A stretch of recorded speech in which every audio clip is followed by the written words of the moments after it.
Hello, today is Monday, September 18th, 2017.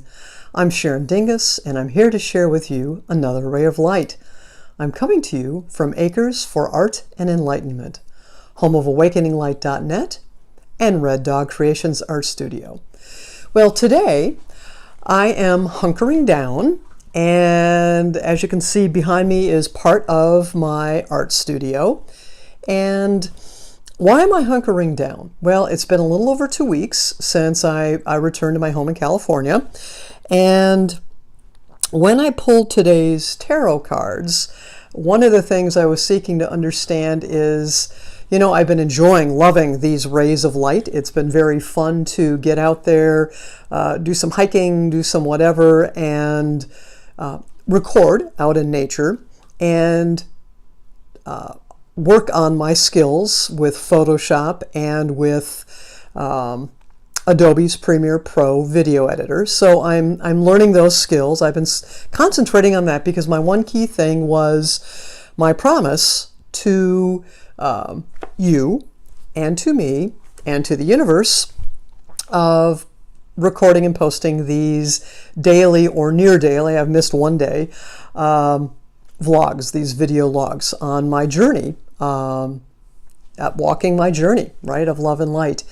And one of the things that I have not done, I talk about Red Dog Creations Art Studio, and that is my modality, that is part of what I sell from a commerce perspective, is my artwork.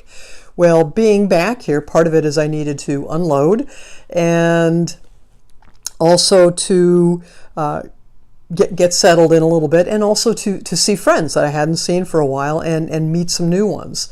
And today I got up, I thought, it seems as if it's a good day to begin again on my artwork. And one of the reasons I did that is I need to get back to that core. What was it that was awakened in me as I began really ramped up, whatever, right? Really accelerated this path. And as I was working with my mentor, Terry from mysticaltruth.com, and the Unbeaten Path on Blog Talk Radio is my artwork. When I do my artwork, several things happen. One is I make pretty things, right? Hopefully you find them. If you find them, if you're compelled, if you're drawn to them, that's fantastic. If you're not, I completely respect that. But when I'm doing my art is I'm allowing that flow. And one of the things that Terry had shared with me when we were doing some work maybe a year or two ago, might have been closer to 2 years, doesn't matter, but that's just where I go sometimes, is when I am doing my art, I get in the flow. And when I'm in the flow, I'm very receptive to the messages of the team that works with me. There are some interesting folks who are auxiliary or ancillary members of my team, which is very exciting. Some of these masters in certain areas that are coming through me and are very appreciative of what I'm putting out there. So some of the sacred geometry work, as well as just channeling through my hands. I mentioned the other day that with my hands is healing comes. So as it comes through me, even if I'm not actually touching the person who takes the art, who is interested in the art that I am creating, and it's fun and functional is one of the things I like to say about it, but the healing energy that gets channeled through me, it's not from me, it is through me, I'm just a conduit, it comes into the art. And I need to let that flow a little bit more. I've been flowing in different areas, but now I need to get back to doing some of my art. So today I'm like, well, should I work on some art? What should I do? And I said, cards, give me a sign. So one of the cards that came up, and I'll do my superimposing. Here is the Nine of Cups, and when it came to me, it was reversed. So as I looked at it, I thought, oh, that looks like a doorway to me. And the more I spent thinking about it, as well as the center, and it's not thinking, Terry, is it? It's feeling. and also the Justice card. So I'll post that as well. That'll be shown up here when I do all the edits with the video. But the first card I drew was the Justice card. It's in the earth, and it's in the earth position, and it's reversed. So much is going on in that card. The one thing I saw in it was that little bitty black and white diamond, and I thought, that's the seed, that's the core, but that is the seed that was planted. And so as I look at that, the seed that was planted in me is, when I do my artwork, all things flow. When I finally acknowledged that I needed to learn how to do glass work, everything in my life fell into place, or fell out of place, or was thrown out the window. There's a lot of stuff, a lot of crap that was thrown out, both physically, emotionally, relationship-wise. So many things, wow, so many things were cast away, or I needed to cast them away, and there are other things that were brought in my path. When I cleared the way, more things came to me. And so the more I looked at the Nine of Cups as well, it's that doorway of infinite possibilities. And the more I looked at that, I thought, oh, come on, Sharon, look at that. That looks like a little stained glass window too. So feeling as if it's time to get back. So I'm settled in for the most part. Good enough, right? I don't want to perseverate on, oh, I need to put this here and that here. I need to do my art. I need to let things flow. So today, and I'll post some photos, hopefully my editing skills will be up to snuff as I do this, let me move these cards out of the way here. I put some pieces in the kiln. I had to shut off the kiln a little bit because it was making its kiln noise, and I didn't want that in the background. But one of the things that I'm working on, and I love doing this with the fused glass, is something called kiln carving.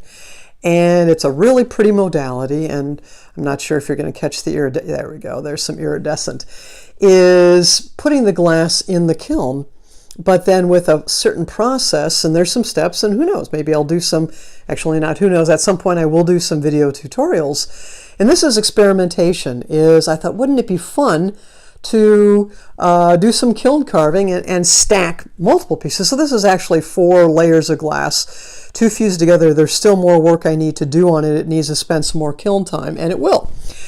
But the other thing that I do is something called copper to glass. And I love this because it's so darn putsy. And my mother always got a kick out of me because I like to do putsy stuff. I like to just, when I do repetitive things, what I love about it is I get in the flow. And my mind completely or almost completely disengages. So when I'm doing this copper to glass, there's a lot of soldering that goes on, which I love. You have to be very careful though, because it's very easy to shatter because of the heat.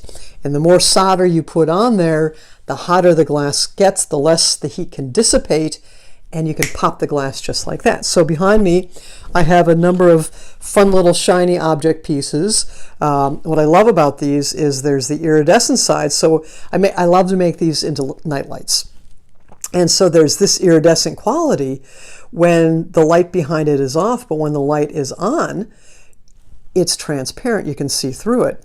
And so the different colors that I love to play with, and I especially love, I'm a purple kind of girl, never used to be, but so iridescent, and then when the light shines through, you can see that we're seeing some of the grain on the back. So if I had turned it around, it's this piece right here.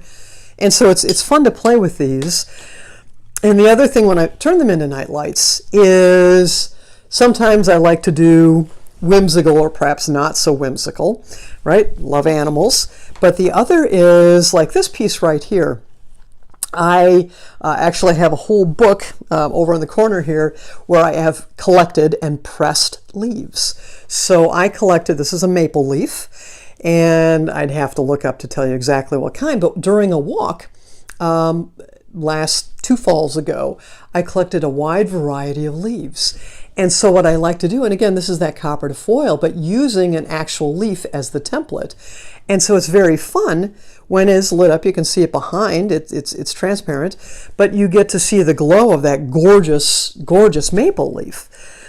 The other thing that I love to play around with, and I've just started working on it, apparently Maya hears something outside. She's protecting us from everything. But the other thing I love to play with, and I'm learning the techniques, and it's another one of don't let it get too hot, is something called Orgonite. So around us, and especially as I work in here, my kiln, it has heat elements in it. So when it gets up to 1,500 degrees, those elements are cycling on and off. There's a little relay that kicks them on and off, but there's a lot of electricity that goes through there, and the electrical fields, and we won't get into magnetism and the right-hand rule of electricity and magnetism. But then when you work on computers, and even the iPhone that I used to photograph this, your television set, the cell phone towers, everything, there's a lot of EMF, that electromagnetic flux that gets created. It surrounds us, radio waves. We're told that all this stuff is innocuous. I don't believe any of it. And as an electrical engineer and someone who worked in that field forever, I'm actually one of those people who puts that aluminum foil hat on my head, because you cannot tell me that all that stuff that is being transmitted, those radio waves, which is super cool technology, but our bodies are affected by it. As well as we've talked about climbing aboard early on, one of the very first rays of light that I did, I had talked about climbing on my magic carpet to select the frequency, the vibrational frequency I wanted to travel on for that particular day. The really cool thing about Orgonite, and so it's a combination of metals and gemstones. So this particular one, I've incorporated some rose quartz. I have some beautiful amethyst in the back, but then it's a very thick dome with the copper in there. This one, another one, a little less metal in it, but what I have in here is something called labradorite. So what's so cool about this is it's an epoxy resin. And this is another one for you up north people. Another one, so in the front I have some agates that I collected along the North Shore. And in the back I have some basalt, which is also collected along the North Shore. So these are North Shore of where, right? Lake Superior in Minnesota. And so this one actually has a combination of copper, because I thought that looked nice with the agates. And then on the back I have some brass. So it's a combination of the two. And then, of course, one cannot forget making a pyramid, right? So I have fun making these, but the cool thing with Orgonite, let me pick up this bad boy, I need to get some new batteries for my scale, but it's at least a pound. It's the epoxy resin, it's the metals, it's the gemstones or the rocks that I choose to place in here, that I'm called to place in here. The combination, the resin pulls everything together, and there's something called like a piezoelectric effect. So when everything shrinks around here, these can be used to negate all that nasty stuff. And I'm really talking away here, so who knows? This may have, when I edit this may have been split into two videos, or maybe I'll just ramble today.